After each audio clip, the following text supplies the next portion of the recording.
Who hasn't played a Crash Bandicoot game at some point? With 23 standalone titles starring everyone's favourite shirtless marsupial, it's practically a rite of passage. You've either owned a copy, or there's still one collecting dust somewhere in your collection. Either way, with a franchise that's racked up so many releases, you're bound to have had one, and there's bound to be some that stand out more than others. There's one particular Crash game that jumps out the most for me, and it's of course the title of this video, Crash of the Titans. Hands down, this has to be the most unique entry in the entire series, unless you're counting that bogus Skylanders tie-in Crash got roped into. But anyway, when I was younger, I played the living daylights out of the first 3 Crash games on PS1. Classic platforming goodness, really a groundbreaking experience for the time. But as time went on, I started to get a little, well, bored of them. Don't get me wrong, these games are great and I still revisit them from time to time, but back then they became repetitive after the 100th time of me playing them, as anything would I guess. So ultimately, I stopped, and I moved on to other games, and in fact, I actually moved on to another console entirely, the PS2. A few years passed and I hadn't touched a new Crash title. Heck, I didn't even know there were any others outside of the original trilogy, until BAM! One glorious birthday,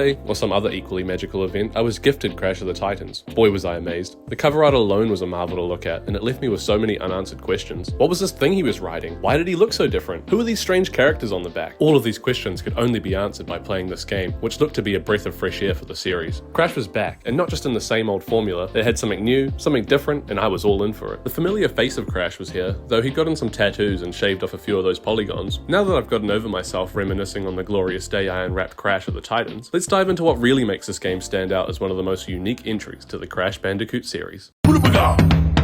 Pure and simple, the most unique part of this game is the Titans. Great, video done, subscribe, all that jazz, we're done here. Well, no, of course we have more to ramble on about this title. Yes, the Titans and the ability to hijack them are a standout feature, but the game really drives more than just that to make this game stand out the way it does. You see, in this iteration of Crash, you no longer run around collecting gems and chasing Cortex. No, we're getting a fresh take on the gameplay formula. While platforming and collectibles still have their obligatory appearance, the spotlight shifts to a beat-em-up style of play. Crash is now armed with a pair of iron fists, and there's one thing for sure, he's not afraid to use them. Even his unsuspecting friends aren't safe from him. The game throws you through linear levels, where you'll spend most of your time bashing enemies and collecting mojo, which is a new collectible that powers up Crash's abilities. The more mojo you gather, the stronger Crash becomes, unlocking new combos and boosting his health bar. The combat feels satisfying, but in all honesty, it's a little basic at first. It doesn't truly evolve until later on, when you get a few more combos added to Crash's arsenal. One curious change though, is that Crash now gets dizzy after spinning for too long. You know, that iconic move he's known for, which he used to use without any drawbacks? Yeah, well now that's got a catch. Crash can only spin for a short time before he has to stop and stumble around dazed. Eventually you do unlock the ability to spin without the dizzying side effect, but at that point you've likely adjusted to clobbering enemies with your fists, making the spin attack feel kind of redundant. It's a minor drawback, but we can look past this. I mean, after all, the gameplay style did switch up entirely, so the spin attack isn't necessarily needed for this. Now that we've mostly covered the core base of how Crash plays, let's talk about the narrative. The game starts off with Crash and the gang getting up to their usual antics. Crunch is working off all the steroids in his system, Crash is being an everyday moron, and Coco of course is solving the world's greatest problem of not being able to recycle butter. At long last, the world will have a way to recycle butter.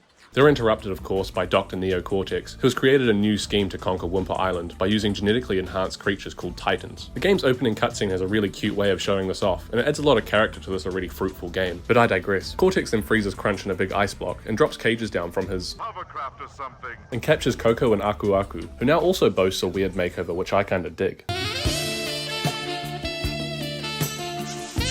Cortex then starts flying away with his new prisoners, to which Crash then grabs Coco's contraption she was working on and hurls it towards Cortex's hovercraft or something, and saves Aku Aku from being captured, and of course dooming all life on the planet because now there's no longer a butter recycler. We then begin our journey and fight through the first level with our main goal being to release Aku Aku from his cage. Once we do, this allows Crash to have several new abilities, like being able to use Aku Aku's face as a shield. Not long after this, we encounter our first Titan, the Spike. Picture a grizzled hedgehog with a serious chip on its shoulder. It's a great introduction to the Titan roster, and honestly, I'm a fan of how the Titans are designed. They give you an immediate sense of the challenge ahead, just by their appearance. Each of the Titans are unique in their own way, for the most part that is. The Spike, like all the Titans, has 3 main moves: square for light attack, triangle for heavy, and X for special. Here's the kicker though, none of the Titans can actually jump. It's a frustrating limitation, meaning you're only able to use them for a brief window before you have to dismount and continue on foot. It's a glaring oversight, and frankly it's a bummer. But hey, the developers did recognize this and address it in the game's sequel. Love them or hate them, they're here to stay for the rest of the game, and if it is isn't clear enough already, I'm actually rather fond of this game. The Titans add a fun twist, giving the adventure a fresh, exciting vibe. I know the general consensus of this game is that most people didn't like it, which I totally get. Change is always tough, especially when it comes to a beloved franchise. Yeah, I'm looking at you, Spyro, A New Beginning. But for me, I think the change in Crash of the Titans worked really well. Our mission to stop Cortex and rescue Coco continues, and along the way we're treated to some of the most jaw-droppingly gorgeous levels I've ever seen in a PS2 game. Seriously, the art direction in this game is next level, and it brings a surprising amount of charm to this alternative version of the Crash universe. It's a complete 180 from what you'd expect in a Crash game, but honestly, I think it works. It suits Crash's quirky, unpredictable nature. As we progress through the levels, we are met with a new batch of Titans, the Gore, the Snipe, and the Rhino Roller. The game loves to introduce a fresh Titan every 2 or 3 levels, keeping the roster ever expanding. The Gore, being the second Titan you encounter, is a hulking powerhouse that lumbers along with the speed of a snail, but it packs a punch and can clear enemies and smash through obstacles like it's nothing. It's the perfect beast to help Crash bulldoze through areas which would otherwise be impassable for our Bandicoot buddy. The game follows a fairly predictable pattern, a few minutes of on-foot action, followed by hijacking a Titan to move the plot along. Rinse and repeat. For some of the players, this repetitive loop is a major deal breaker, but for me, thanks to a healthy dose of nostalgia, I can mostly overlook the grind and still get a bit of enjoyment out of this chaos. What really gets under my skin though, are some of the later Titans' lazy designs. Take the E-Electric and the Stench for example. These are just essentially reskinned versions of the Snipe. All 3 are ranged attackers, fast movers, and share nearly identical abilities, with only their thematic differences to set them apart. Their main purpose is to shoot at enemies or targets to solve the game's increasingly monotonous puzzles.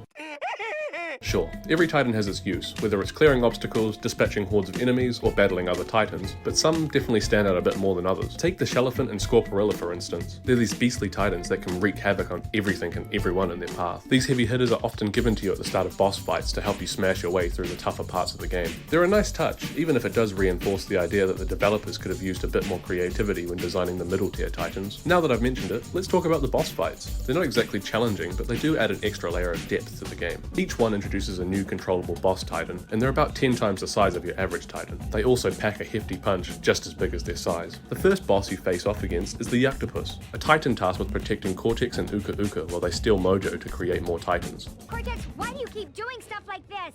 Well, actually, it's pretty fun. You should try it. You know, riding around in huge rumbling machines and whatnot. Very stimulating. After a brief comedic dialogue break, we fight the Yuctopus. All we have to do is smash down 3 walls. This becomes the boss fight trend. Every boss fight, you hijack the boss Titan and smash 3 key objects which will progress the story. After that riveting fight, we press onward through more of the game's levels, which slowly morph into darker, more industrial landscapes the closer we get to the Doominator. The Doominator being Cortex's latest evil project, which is rug pulled from him as Uka Uka grows tired of Cortex's endless failure, swapping him out for his niece, Nina Cortex. I think Nina's addition to this game is great. She previously had nothing else going for her in the other games, so giving her the spotlight goes down well. Allow me to announce your replacement, Nina Cortex! Oh, come on! He didn't even have a cup! Along the way to the Doominator, we're introduced to a new roster of Titans, including the Magmadon, the Sludge, the Ratsicle, and the Battler, just to name a few. For the most part, these new Titans bring a fresh dynamic, but honestly, the excitement starts to wane as we go deeper into these levels. We also run into Cortex's lackeys, Engine and Tiny, both of whom have shockingly underwhelming boss fights. For both, it's a matter of chasing them down or smashing a few targets in an arena. Feels like a missed opportunity considering these encounters should have been more of a major highlight. Instead, they come off as filler, almost like the developers realized they were out of time and just slapped something together real quick. After mowing down hordes of enemies and enduring a few lackluster boss battles, we finally reach the game's climax. No, I'm not talking about what your missus doesn't get, I'm talking about the end of the game. Here we face off against Uka Uka in what is easily the most visually stunning and challenging boss fight of the game. In an unexpected twist, Uka Uka mutates himself and gives himself a full body, making him into a rather intimidating beast. He comes packing with a few new tricks up his sleeve, so we can finally put Crash and Aku Aku to rest. But of course, after a repetitive boss fight, we emerge victorious, and in the aftermath, we get the lowdown on Nina's whereabouts. We then for the rest of the game scale the Doominator and head towards the main control room, where Nina resides and is keeping Coco captive. Upon entry to the main control room, we're treated with some entertaining banter between all the characters. Get out of my robot! This is my body and my right to choose! Oh, you're going to get some punchy punch now! Crash! Come over here and take out this terrible excuse for a niece! That's right, Crash! Rip her butt, and then we'll get pancakes with cherry topping! Yahoo! This is featured throughout the entire duration of the game, and for me it's the best part. All of the characters are creatively put together and offer a lot of offbeat humour, especially Engine. Listen, we make a deal with this filthy rodent and Pine Nut's face, and they help us save the master. Yes, the humour is childish and goofy, but it fits the setting and the main tone of the game perfectly. After our brief intermission wraps up, and Nina takes centre stage, boasting about how she's going to finally stop us, she takes control of a spider robot in the final boss battle, and we get right to business fighting her. We once again follow the standard boss fight formula that the game has given us, and we destroy all 3 gears in the Doominator's head, and we've beaten her. The end cutscene rolls, the Doominator conveniently falls in front of Crash's home, nearly squashing Crunch in the process. Coco suggests celebrating with pancakes, and in all this excitement, Crash finally speaks his first words. Pancakes!